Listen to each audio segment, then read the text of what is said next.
வணக்கம் மக்களே, எல்லாரும் எப்படி இருக்கீங்க?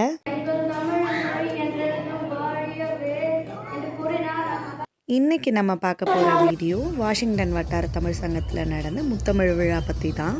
இந்த விழா ஜூலை 14 அன்னைக்கு நடந்தது. இந்த ஈவெண்ட்டில் நிறைய குழந்தைங்க டான்ஸ் பண்ணியிருந்தாங்க, பாட்டு பாடியிருந்தாங்க, கவிதை சொன்னாங்க. அது போக ஸ்பெஷல் கெஸ்ட் பர்ஃபார்மன்ஸாக ரோபோ கணேஷ்னு ஒரு சினி ஆக்டர் இந்த மாதிரி பர்ஃபார்ம் பண்ணியிருந்தார். அப்புறம் ஜீ தமிழில் வர தமிழா ப்ரோக்ராம் ஹோஸ்ட் பண்ணுற ஆவுடையப்பன் வந்து குழந்தை பருவத்தை முழுமையாக அனுபவிப்பவர்கள் இக்கால குழந்தைகளா அல்லது அக்கால குழந்தைகளான்னு ஒரு டிபேட் வச்சுருந்தாரு. அதுபோக ஐப்பாட்டி குழுமத்திலேருந்து வந்து மரபு கலைகளும் மக்கள் இசையும்ன்ற தலைப்பில் நிறைய ஷோ பண்ணியிருந்தாங்க. குழந்தைங்கள வச்சு நிறைய இசைக்கருவிகளை குழந்தைங்க வாசித்தாங்க. இந்த ஈவெண்ட்டில் தான் நான் முதல்ல ஸ்டேஜ் ஏறி ஆடுனா ஆதவன் ஆங்கரிங்கும் பண்ணியிருந்தான், டான்ஸும் பண்ணியிருந்தான் அவனோட ஃப்ரெண்ட்ஸோடு சேர்ந்து. நம்ம அடுத்த வீடியோவில் பார்க்கலாம். Tata, bye bye and take care.